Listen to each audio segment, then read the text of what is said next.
t'as littéralement rien compris à la discipline. Et le seul fait que quand tu vois mon physique, tu penses au mot discipline, ça prouve juste une chose, que tu dois rester jusqu'à la fin de cette vidéo parce que tu as des choses à apprendre sur ce sujet et ce domaine.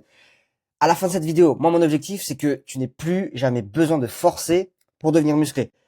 Je vais te donner plein d'informations. Toi, tu vas devoir les appliquer après. Et l'objectif, c'est que d'ici là, 30 jours, une fois que tu as vu cette vidéo, tu aies littéralement reprogrammé ton cerveau et ta vie pour que, enfin, tu n'aies plus à forcer, à courir après les résultats, mais que tu les attires. Le physique esthétique que tu vas l'attirer. La confiance qui vient avec ce physique, tu vas aussi l'attirer. L'attirer, l'attirer, l'attirer, l'attirer.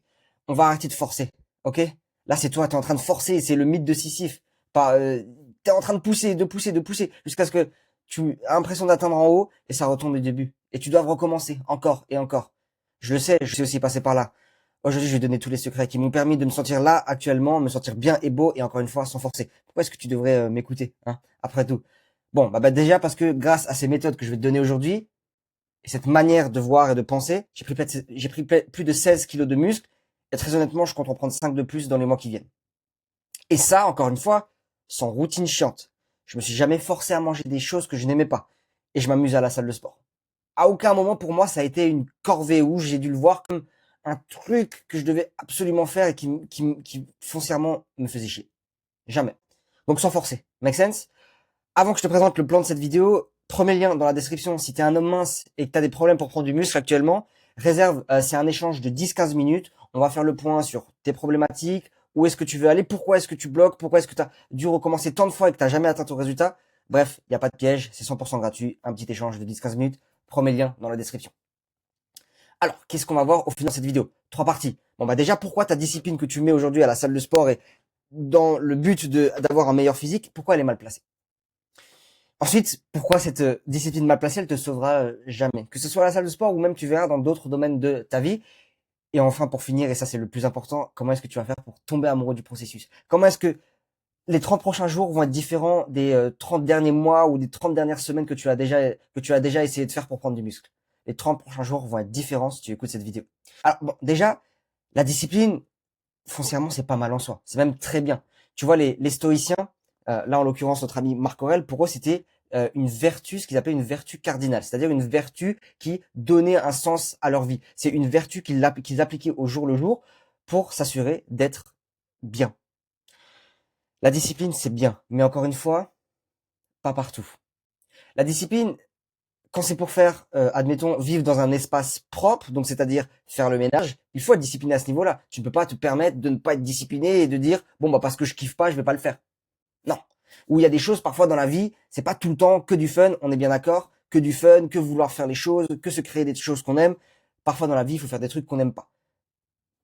Mais c'est pas le cas du sport. Pourquoi? Parce que, regarde, la définition de la discipline. S'astreindre à une discipline sévère. Les règles de conduite que l'on s'impose. Donc, encore une fois, parfois, il faut s'imposer des règles. On est d'accord. Avoir un espace propre chez soi, ou même demain, si tu prépares, je ne sais pas, un marathon, un Ironman, un sport d'endurance. Moi, je l'ai fait par le passé. Et là, oui, j'ai compris ce que c'était la vraie discipline. Parce que quand tu prépares un marathon et qu'il faut aller courir 30 km le dimanche pour se préparer, crois-moi que t'as pas envie de le faire. Mais que tu dois le faire, donc là, c'est une opportunité pour nous de travailler notre discipline. Mais nous, à la base, pourquoi on va en salle de sport? Pour se sentir bien et beau. La salle de sport, la musculation, ce n'est pas du sport. C'est un outil qui nous est à disposition pour nous sentir bien et beau. Encore une fois, je reviens toujours sur ces mots. Donc, oublie cette phrase que tout le monde te dit de tu dois souffrir pour être beau. C'est pas vrai. C'est pas vrai, tu dois pas souffrir pour être beau. Encore plus si à l'heure actuelle t'es un mec skinny qui veut prendre du muscle. À la rigueur, tu me dirais, t'es un mec obèse, t'as eu un passé tu manges des kilos de nourriture, de junk food tous les jours et tout, t'as vraiment des choses ancrées en toi. Bon, à la rigueur, ça peut être un peu plus compliqué, mais même je pense que ça sera jamais dans le domaine de la souffrance. Donc, enlève-toi cette idée de ta tête que souffrance égale résultat. C'est pas parce que tu te forces à faire des trucs que tu vas réussir. Make sense? Moi là aujourd'hui, j'ai envie qu'on se dise un truc. C'est que plutôt de se dire encore une fois de compter sur cette discipline qui, pour le moment, t'a amené nulle part. Et si on se crée une routine que tu aimais tellement que tu n'avais plus jamais besoin de t'astreindre à une discipline sévère. Et ça, c'est ce qu'on verra dans le chapitre 3, donc reste bien accroché. Bon, déjà, faut que tu comprennes aussi cette chose. Pourquoi est-ce que la discipline ne se sauvera pas? Parce que je te vois derrière ton écran, tu te dis peut-être que tu penses que refaire tu vas retenter. Là, tu vas réessayer de recompter sur ta discipline comme tu l'as fait avant et tu penses que le résultat sera différent. Ce qui est d'ailleurs la définition de la folie. faire exactement la même chose en attendant un résultat qui soit différent. Pourquoi est-ce qu'au final, la discipline, cette fois-ci, ne te sauvera pas et ce sera pas différent?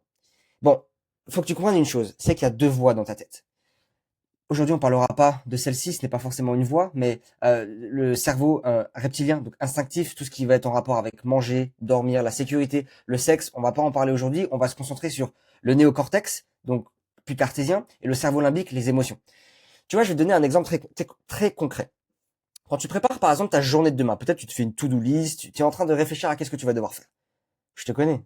T'écris se réveiller à 6 heures du matin. Ensuite, aller à la salle de sport, rentrer et manger un petit déjeuner équilibré. Ensuite, travailler pendant 10 heures sur mon projet ou aller au travail et travailler pendant 10 heures en étant focus et tout. Pourquoi tu fais ça? Parce que c'est logique, c'est ce que tu veux, c'est ce que tu dois faire pour te créer la vie que tu veux. Très logique. Et puis sur le papier, c'est très bien.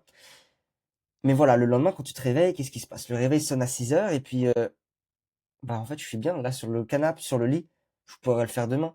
Ou tu vois, là tu commences à te, c'est là où les émotions reprennent le dessus. Et les émotions dans l'instant présent sont toujours plus fortes. C'est pour ça que quand tu prévois quelque chose d'une semaine à l'avance ou même ne serait-ce que la veille, c'est très simple d'être sur le cerveau cartésien et être très logique. Make sense. Mais quand tu es dans le moment présent, le cerveau les émotions ont tendance à reprendre le dessus. Donc c'est pour ça que le matin, tu as deux petites voix, je te le disais avant. Tu as la cerveau cartésienne, enfin la voix plutôt cartésienne et la voix plutôt émotionnelle. Et donc le matin, par exemple dans mon exemple, tu vas avoir un duel entre ces deux voix. Tu as une voix qui va te dire, allez réveille-toi, tu dois le faire. C'est logique, quoi. Tu as envie de te créer la vie que tu as envie d'avoir dans 6 mois, quoi. Et tu as les émotions qui vont dire, oh, il fait froid dehors, il pleut, je pourrais travailler 1 heure de plus ce soir, donc je dors 1 heure de plus maintenant. Bon, bref, tu commences à négocier. Et une fois que tu commences à négocier, c'est là où ça commence à être difficile, où il faut sortir de sa zone de confort. C'est exactement ce qui m'arrive quand je vais courir 30 km, par exemple. Je commence à négocier parfois avec moi-même. Mais je vais jusqu'au bout. Pourquoi? Parce que j'ai réussi à cultiver cette discipline. Encore une fois, la discipline, c'est un outil que tu dois avoir dans ta boîte à outils. Mais pas, encore une fois, c'est pas un outil que tu vas devoir utiliser pour ta transformation physique. Ok? Parce que jusqu'à maintenant, qu'est-ce que ça a donné? Qu'est-ce que ça a donné pour toi? Combien de temps tu vas pouvoir être logique encore dans cette routine que tu détestes? Tu te forces tout le temps, mais tu le fais parce que pour toi, c'est la solution logique. Tu sais que tu veux devenir musclé, tu sais que t'as pas envie de redevoir recommencer encore après ça. T'as envie que ça soit la bonne fois pour cette fois-ci. Mais c'est pas viable sur le long terme. Tu le sais, ça a déjà pas marché. Pourquoi est-ce que tu veux, pourquoi tu t'entêtes à de nouveau compter sur les mêmes choses? Si tu vois la culture physique, ta transformation physique, donc de mince à musclé, comme une corvée, c'est juste une question de temps avant que tu n'y arrives plus. Et que tu doives recommencer encore et encore, ok? Donc reste bien jusqu'à la fin, chapitre 3, ça va exploser ton crâne, tu vas tout comprendre.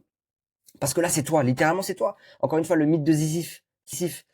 Là, t'es là, peut-être que t'as commencé ici, au point A. Et là, ton point B, il est là, il est même au-dessus. C'est infini. Il n'y a pas forcément de ligne d'arrivée. Tu comprendras après. Je vais te faire un petit point là-dessus. Mais toi, t'es en train de galérer. Tu pousses cette balle durement, durement, durement. Tu te sors de ta zone de confort tout le temps. Alors que, littéralement, ça pourrait être une balade de santé. La prise de muscle, de passer de point A mince au point B musclé, ça peut être totalement un truc qui te fait kiffer, enjoyable, les Anglais diraient, un truc dans lequel tu peux profiter. C'est plaisant, je t'assure, je t'assure.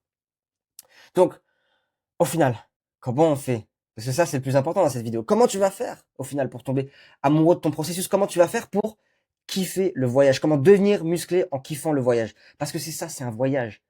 Avant tout, et ça c'est une analogie pour la vie en règle générale, la prise de muscle c'est un voyage. Tu vas d'un point A à un point B, mais la plupart du temps tu verras qu'il n'y a pas forcément de point B.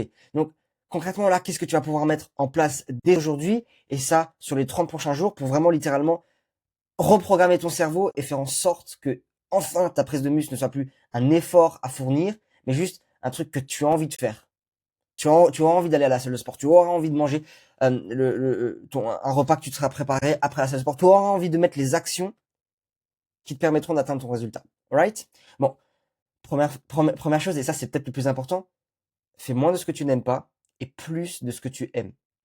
Je parle avec beaucoup de gens, beaucoup de mecs minces qui veulent prendre du muscle, et il y en a beaucoup qui me disent qu'ils, littéralement, ils mangent des choses qu'ils n'aiment pas parce qu'ils pensent que ça va leur aider ils pensent que ça va les aider à atteindre leur objectif, mais surtout parce qu'ils l'ont vu sur internet. Et il y a un mec qui avait un physique plus ou moins comme il voulait, qui leur a dit, mange des flocons d'avoine. Donc les mecs, ils ont commencé à manger des flocons d'avoine. Même s'ils aiment pas, hein. Même s'ils aiment pas. Ou il y a des mecs qui vont te dire que le petit déjeuner, c'est le repas le plus important de la journée, surtout quand tu veux prendre du muscle. Et donc du coup, ils vont commencer à se forcer à manger des petits déjeuners, alors qu'ils ont même pas faim le matin. Ou encore, tu as quelqu'un qui va te dire, fais cet exercice. Mais toi, quand tu fais cet exercice à la salle de sport, ah, il est un peu chelou, hein, il te fait mal un peu aux épaules, hein. Tu commences, tu l'aimes pas trop, t'es pas à l'aise dessus, mais tu vas continuer à le faire parce qu'il y a un mec musclé qui t'a dit de le faire. Et donc, qu'est-ce qu'il va faire? Comment est-ce que tu veux créer une routine que tu aimes si tous les points de cette routine, c'est des choses que tu n'aimes pas? Impossible. Donc, moins de ce que tu n'aimes pas et plus de ce que tu aimes, par contre. Les exercices que tu aimes, continue à les faire, voire fais-les plus. Les repas que tu aimes, mais si là, aujourd'hui, tu es en train de me dire que, je sais pas, peut-être, toi, il y a un repas, moi, je sais qu'il y a un repas que j'aime bien, c'est manger du riz, des avocats et de la viande hachée. Je kiffe ce repas. Donc, plutôt de le faire une fois par semaine, je le fais presque tous les jours. C'est ma routine. Et ça m'aide à atteindre mon objectif. C'est bien pour ma santé. Et surtout, c'est un truc que je peux répéter. C'est un truc que j'aime. Donc, je le fais encore plus. Moins de choses que tu n'aimes pas, plus de choses que tu aimes. Et ça, c'est que toi qui peux, au fond, savoir qu'est-ce que tu aimes et ce que tu n'aimes pas. Donc, fais ce travail aussi de ton côté et commence à te poser les bonnes questions et élimine les choses que tu ne veux plus dans ta vie. C'est très important. Ensuite, un truc qui peut t'aider aussi, bah, c'est bien t'entourer. Bon, je vais pas te faire l'analogie de si tu traînes avec 5 alcooliques, tu vas devenir le sixième, ça tu la connais déjà. Et je te dis pas non plus aujourd'hui de commencer à virer tout ton cercle d'amis. Tu fais ce que tu veux. Si tu as envie de le faire, peut-être que c'est une bonne idée. Peut-être que si tu es entouré avec des gens qui ne vont jamais en salle de sport, qui mangent que de la merde, qui vont en boîte de nuit tout le temps, peut-être que c'est peut-être au fond une bonne idée pour toi de commencer à faire le tri. Mais ça, je te laisse faire ce choix pour toi. Entoure-toi. C'est plus simple. C'est plus simple d'aller vers un objectif quand tu es à deux. Donc, si c'est pas le cas, commence peut-être à te trouver, je sais pas, peut-être y aller avec ta femme, ta copine, un bon ami avec toi, un membre de ta famille. Aller à la salle de sport à deux, c'est toujours plus plaisant, c'est toujours plus simple et ça rend le voyage beaucoup mieux au final. Donc encore une fois, je te dis pas de virer tous les gens de ta vie. Quoique, si je peux te donner un conseil, c'est que moi, toutes les fois où je l'ai fait, sache que jamais tu vas te retrouver seul trop longtemps. La vie est bien faite. Toutes les personnes que tu vas enlever de ta vie, il y aura toujours des nouvelles personnes qui vont rentrer dans ta vie qui seront plus en accord avec la personne que tu veux devenir être. Donc en l'occurrence, peut-être quelqu'un qui va en salle de sport, qui est relativement concentré, qui mange bien. Bref, quelqu'un qui se fait kiffer. Ok? Donc, essaie de bien t'entourer, ça peut aussi t'aider à atteindre ton objectif et en forçant un peu moins. Et le dernier, et ça c'est au final lui le plus important, arrête de te focus uniquement sur la ligne d'arrivée parce que c'est toujours un mirage. Tes résultats, c'est uniquement une conséquence de ton style de vie. Quand tu joues à un jeu vidéo ou quand tu jouais à un jeu vidéo, ton objectif c'était de profiter, c'était passer du bon moment quand tu jouais. Tu te dis, t'attendais pas de finir le jeu, d'atteindre ton point B. Donc toi, nous en l'occurrence, ça serait là d'être musclé. Tu jouais, tu profitais, tu vois. Ou même t'as des jeux où il n'y a pas de fin. Il y a des jeux où, je sais pas, j'ai pas d'exemple en tête. J'allais te dire, je sais pas, Clash of Clans, Clash Royale, ce genre de jeu. Des jeux où il n'y a pas de fin en fait. Tu joues parce que tu aimes jouer au jeu. Mais tu sais qu'il n'y a pas une fin, tu ne joues pas pour avoir une fin et une fois que tu atteindras cette fin, c'est bon, ça sera fini, tu n'auras plus jamais besoin de te forcer ou quoi ou machin. Tu joues à ce jeu parce que tu le kiffes. Et ben ça doit être exactement, tu dois voir ta prise de muscle comme telle, comme un jeu. Il y a des niveaux à passer, il y a des nouveaux accessoires que tu vas pouvoir débloquer, tu vas pouvoir avoir des nouvelles compétences, mais il y aura jamais de fin. Parce que très honnêtement, oui, alors évidemment, il faut avoir une vision et il faut vouloir l'atteindre, cette vision. Par exemple, toi, tu fais 60 kilos et tu as envie de prendre 10 kilos de muscle. C'est trop cool d'avoir cette vision. Mais tu verras le jour où tu seras à 70 kilos, crois pas que le jeu il va s'arrêter et d'un coup tu vas dire, oh, c'est bon, j'arrête.